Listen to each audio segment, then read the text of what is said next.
Hi, and welcome to the latest episode of the Making the Media podcast with me, Craig Wilson. Thanks a lot for joining us.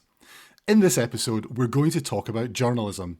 It's a trade which almost constantly these days seems to be under attack, whether that is from politicians talking about fake news, or from dwindling audiences losing faith in what they're being told and exhibiting news avoidance.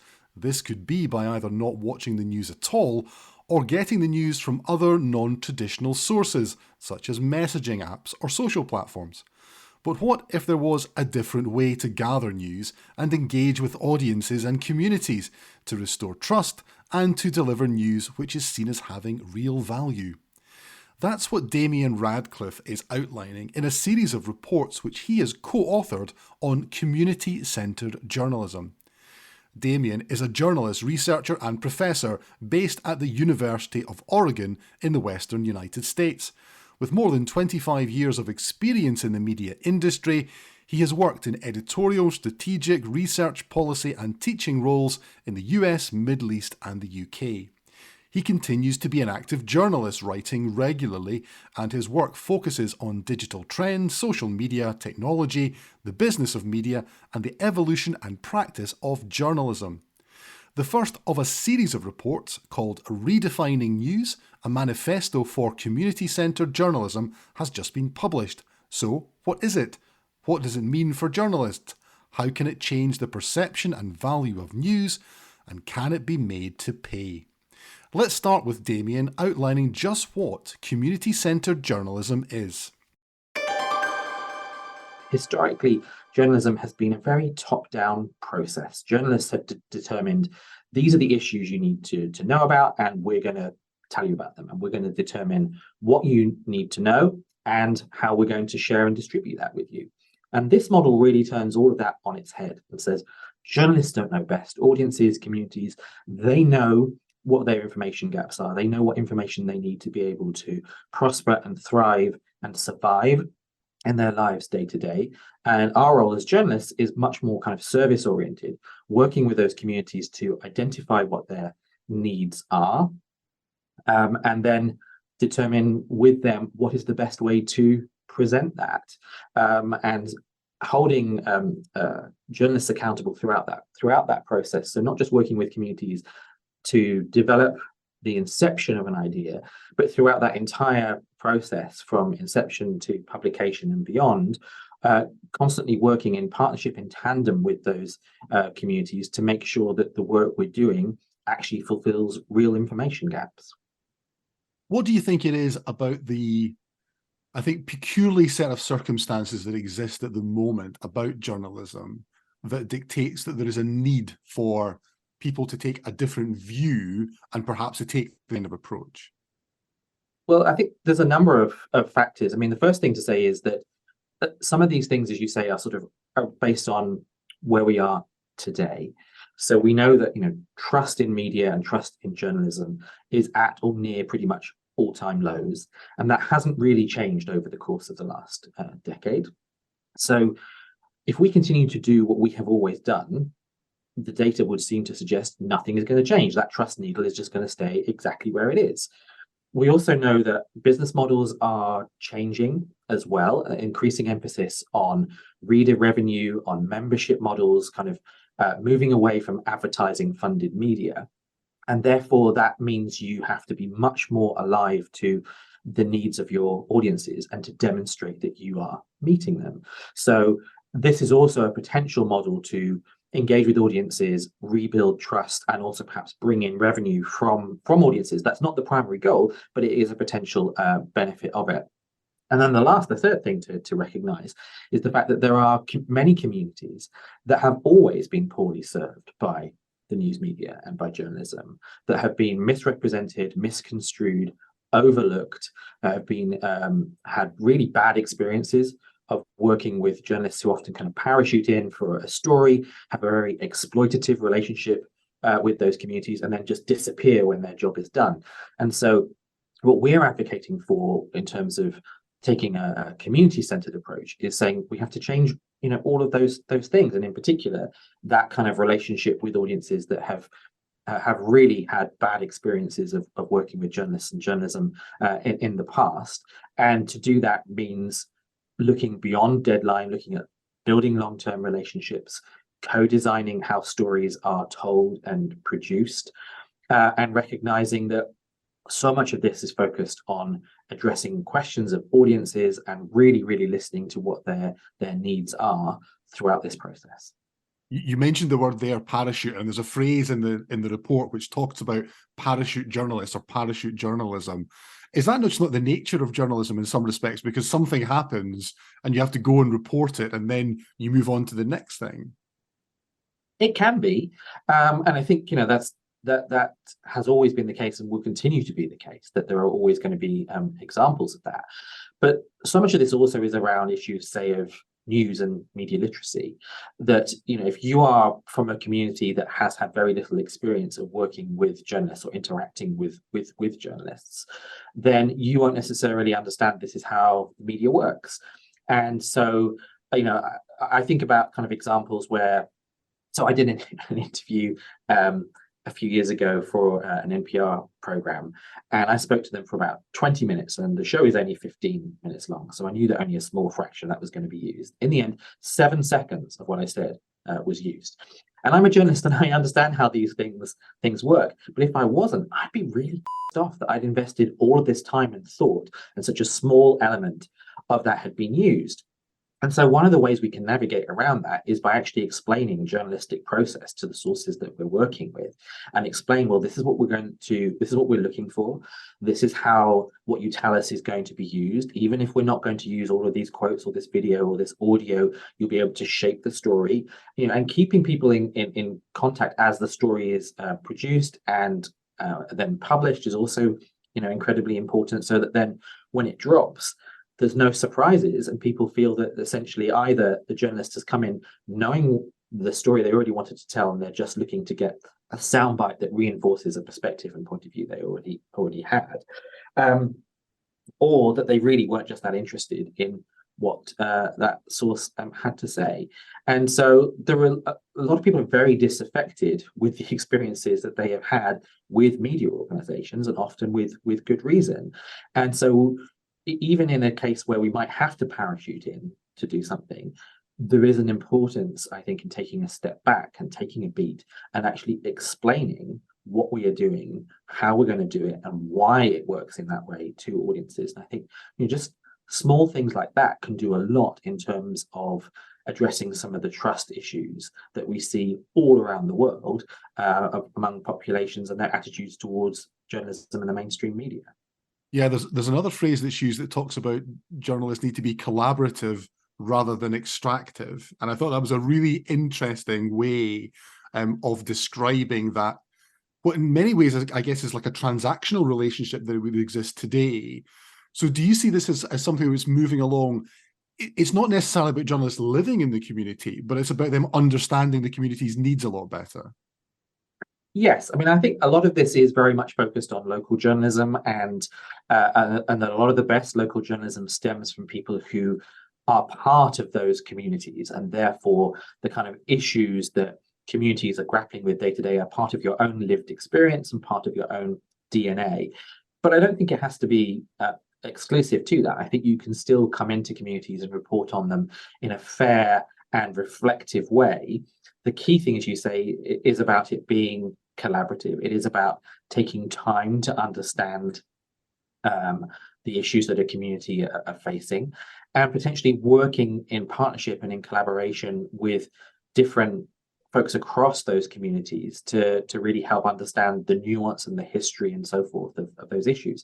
So one of the things we talk a lot about in the report, and we'll talk more about in kind of future studies, is the importance of partnering with civic organizations, trusted community leaders, other organizations like libraries, churches, and so forth, that can not only open doors to communities and help you find great stories and case studies and people to talk to, but can also give you that context, which can often be missing.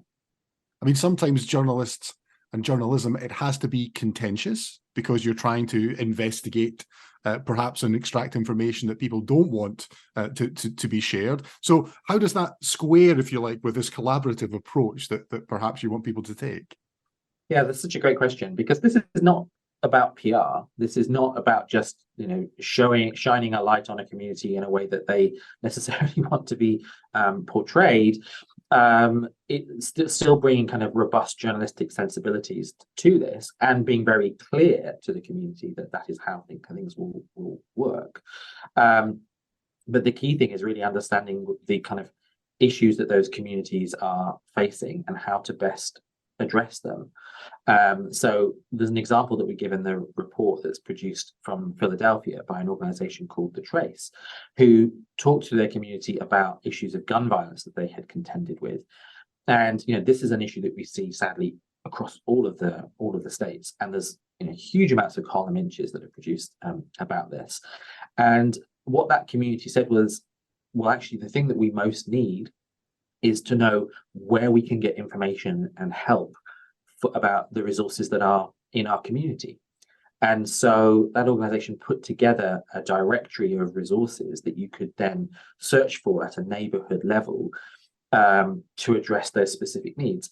And I think journalists traditionally would have responded by saying, well, we'll write a 5-part series doing this. We'll do a deep dive on a specific family, a specific community, a number of specific instances. We'll do a data piece to kind of explore whether this is becoming worse or how things have changed over time, and so forth. All of which is really, really valuable journalistic work, but it's not what that community needed.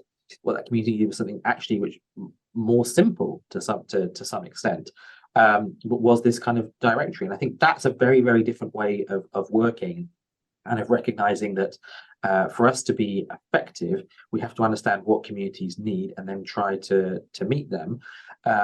And in doing that, we can still bring journalistic rigor to our work, but the way in which we are presenting that and the questions that we're answering may well be different from the ones we would otherwise historically have undertaken. An issue that we've talked about in a few other episodes within the podcast is about diversity and inclusion within the media industry more generally, but then specifically within news organizations. Is that also part of the challenge, that unless there is a change in the diversity and inclusion or the diversity of the newsroom, you're not actually going to be able to address some of these underlying issues about who sets the agenda? Yes, 100%. There is a huge diversity problem across the journalism industry in the US, as there is in many other parts of the world. It is too white, too middle class, too college educated, not enough people who actually come from and have that kind of lived experience of the communities that they are reporting on. And that is a huge challenge for journalists to understand the issues that really matter to those communities if they're not from them, or they don't really understand the challenges that those communities are grappling with. And that's why we talk about the importance of listening and of collaboration, and also of just finding kind of new and fresh ways to be able to tell those stories. So I think a good example of that would be the Documenters Network, which is led by City Bureau, and they train citizens to go and report from public meetings. So public meetings are a really kind of core part of kind of journalism's journalistic work and the work that journalism does. But as the number of journalists that we have are reduced, the amount of public meetings that get covered has dropped precipitously, and that means important stories get missed, and we know there are a whole bunch of kind of knock-on effects for that. So part of City Bureau's solution has been to train people to be essentially note takers at these meetings, to be able to live tweet from them. They have a template to fill in terms of kind of what are the key things that are going on, and then this essentially becomes raw source code, if you like, for journalists to be able to dive in and identify, well, these are kind of some of the stories we might want to kind of explore in more detail. But of course, they can also tap into the people who were in that meeting, who took those notes, who are from those communities, who will also be able to potentially guide those journalists to particular issues that they think need to be addressed, or there's kind of history and nuance that might otherwise be missed just from looking at a transcript.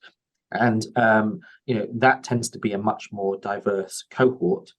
And a number of those people have then subsequently then moved into, I mean, they get paid to do that work, but they then moved into more paid and substantive reporter roles. So I think we do have to kind of really look at a number of kind of questions around diversity, equity, and inclusion, which includes the pipeline for journalism, as well as how journalism is produced. So obviously here in Europe, there are a large number of organisations which have a public service remit, often funded through taxation or funded through governments. But the vast majority of the world news organisations are commercial organisations. So I guess one of the questions has to be about this is there any money in it for them to actually think this is an attractive thing for them to do? Yes, I mean, that is a good question. And to some extent, I'll say it's probably too early to be able to define some of this stuff. And in terms of the sort of correlation between producing community-centered journalism and the implications of that for your bottom line. And I can well understand why a lot of journalists would be skeptical about this, because it's a different approach. It's stepping away from kind of the traditional news cycle. This work takes time, it takes resources. Building relationships and undertaking collaborations is hard work, and you need to be able to demonstrate a return on investment. But to that, I think there are kind of two really important points to note. The first is to say, well, regardless of that, we should be doing this. Like there should be a recognition of the fact that journalism needs to serve a wider audience base than it currently does. And so purely just serving the needs of your subscribers is a surefire way of creating more news and information deserts. So there is a wider value, and I think that's where public service media, public sector media is so important in this, in terms of that remit to reach the widest possible audience. But I would also encourage commercial organizations to be thinking in that way too. This is not just about your financial bottom line. There's an altruistic element to this. There's an element of being kind of good citizens, of uplifting the whole sector through the work that you do. But then the second point is to say, I think there actually is starting to see some emerging evidence to say that this can work. And if you look at membership organizations, you could say Tortoise in the UK, Voice of San Diego, and kind of Texas Tribune and others here in the US, what we have seen with those organizations is they are very open and transparent. They are very accessible. So the fact that if you are a Tortoise subscriber, you can participate in a think-in, you can essentially join their editorial meetings, and you can offer suggestions of ideas for stories. You can provide your feedback direct to journalists. Many of these organizations, Tortoise is a national organization, but many of the kind of local ones will hold things like meet and greets in a downtown bar where you can actually come and interact with journalists. Others, we've seen this at more kind of hyper local places, will hold the equivalent of office hours, where they'll say, well, I'm going to be in this coffee shop between these hours on this day. Come and talk to me about the issues that matter to you. Come and give us feedback on the stories that we've produced. What did we get right? What did we miss? And it starts a dialogue and a conversation. And those kinds of dynamics are really interesting in terms of building trust, building visibility, but also in some cases, that access comes at a cost. You have to be a subscriber, you have to be a member, you have to belong to a particular tier. But there is evidence that suggests that organizations that are kind of open and visible and transparent, people are much more likely to give money to them because they feel that their voice is heard, that and that there is a much greater they feel like they have a real relationship with that organization, a real bond with it, in a way that historically they haven't done with many organizations that have kind of broadcast news and content to you, rather than it being part of a genuine two-way dynamic. You see this as a way of combating news avoidance, which I think is something that people who are involved in the journalistic industry across the globe see as a big problem these days. Yeah, it is a huge problem, and like with trust, it's not really changing. So people are massively fatigued by the sort of doom and gloom, if it bleeds it leads kind of approach that we still see across too much news media. They feel overwhelmed and exhausted by a lot of the kind of negativity of a lot of those stories. They don't necessarily feel that it's relevant or that it speaks to them. And I think sort of certainly post-pandemic, people are much more conscious of their mental health and mental well-being and the detrimental effect that kind of traditional journalism can often have on that. So that requires us to do a number of different things, from looking at the range and breadth of stories that we produce, the ways in which they are told. So I'm a big advocate for solutions journalism and journalism. I read so many articles, particularly on issues around climate, for example, where I think, well, this is great. What do I do about it? And that is the missing link. So that's kind of a really important part of this mix, and as is this issue of bringing more people into the fold to understand the stories that matter to them and helping to address those.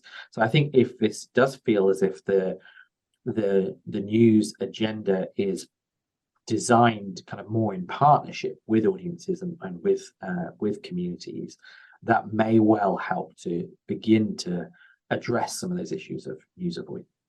There's a theme that comes through in the report, and I think it's a theme that actually, if you spoke to almost all news organizations, they would subscribe to, which is about engagement. All news organizations these days will talk about engagement. They want to engage with viewers, they want to engage with them on different platforms and things like that. But do you think the type of engagement that currently journalists are attempting to do and the type of engagement that you are proposing in community-led journalism is actually two ends of the spectrum in terms of the kind of engagement that is actually going on?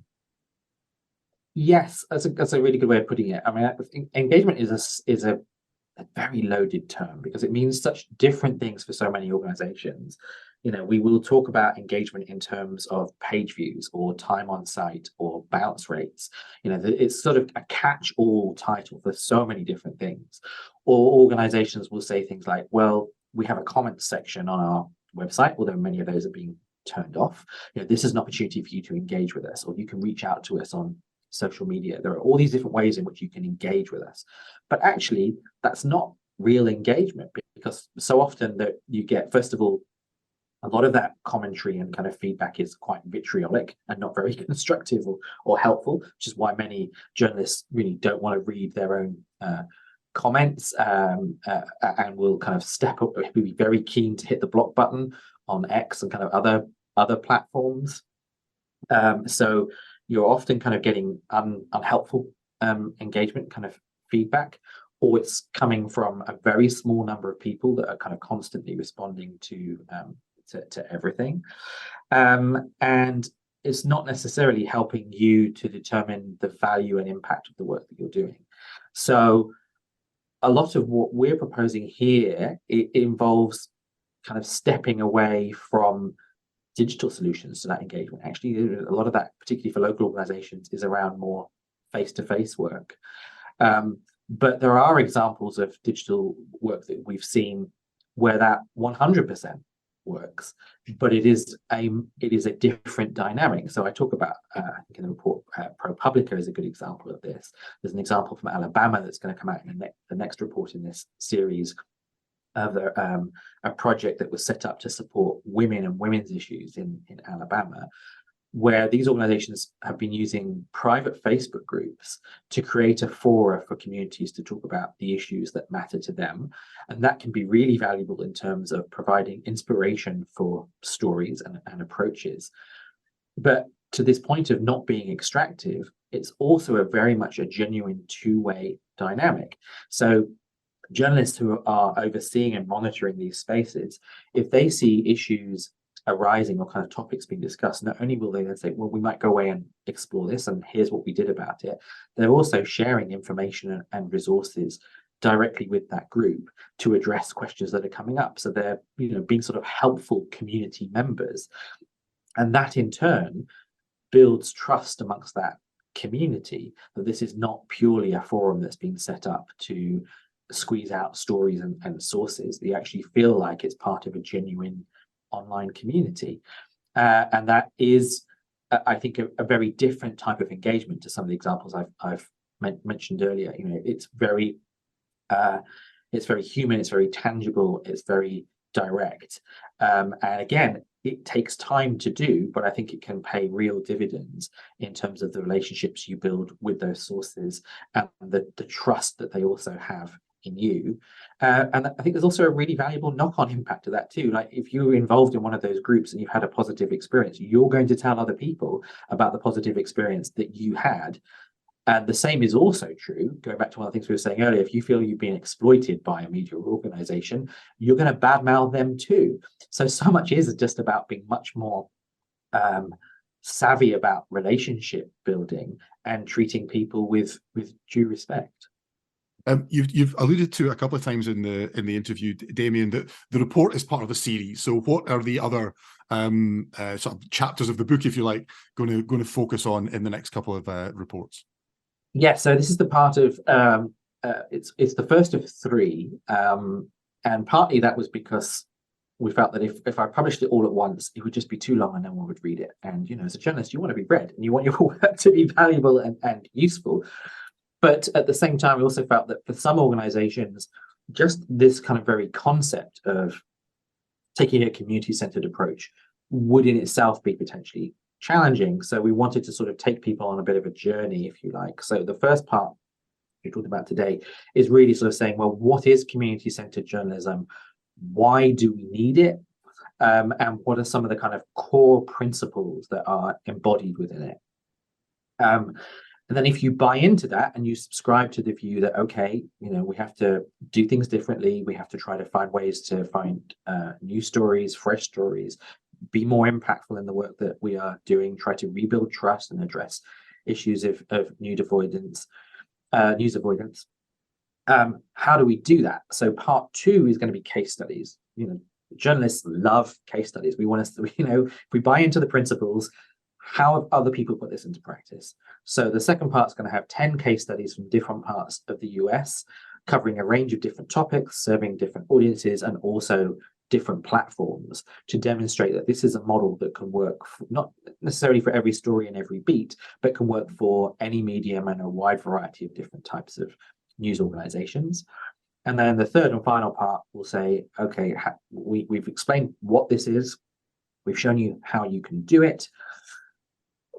What can we do to kind of grow this as a practice? So that will look at some of the kind of core challenges that are faced, how to address those, and then also to sort of reiterate some of the key principles that you have to really make this a success. Damon, it's a really, really interesting topic. I always feel with journalists, I could talk about journalism all day. So it's great to have the chance to chat to you about this. As you know, there's a question I ask everyone on the podcast. So I'm gonna ask you it, which is, what is it, if anything, that keeps you up at night? Yeah, so the easy answer would be to say my 3 children, but actually they're really great. The thing that keeps me up at night is usually doom scrolling by me on my phone and my poor sleep habits, and a sort of a fear of missing out. I mean, so much of my doom scrolling actually is just there's so much amazing journalistic work and thinking going on. I don't want to kind of miss all the kind of interesting innovations and case studies and practices that are taking place. And so that's often the thing that keeps me awake at night, is almost an excitement about all the interesting things that are happening across our industry. We know that the economics of journalism are difficult and challenging right now. But that aside, I think it's also never been a better time to be a journalist. There are so many incredible outlets producing fantastic work, so many different avenues for journalists to be able to go and produce great work. I think that's incredibly exciting. And that's what often keeps me awake at night, is just disappearing down the rabbit hole of finding one thing that's super interesting and then the next thing and the next thing and the next thing. And it's not a bad reason to not sleep enough, I guess. I love it when people are excited about the opportunities which exist within the world of news. But what do you think about Damian's views and the report? Let us know on social via the various Avid channels, or you can follow me on X or Instagram, where I am CraigAW1969. Please leave a review, share and subscribe to the podcast on your platform of choice to get notified when the next episode is out. Check out the show notes for links to the report itself, and also a recent webinar looking at new developments in news gathering and collaboration. That's all for now. Thanks again to Damian, and thanks to our producer Matt Diggs. Thanks, of course, to you for listening. Until next time on the Making the Media podcast, from me, Craig Wilson, it's goodbye.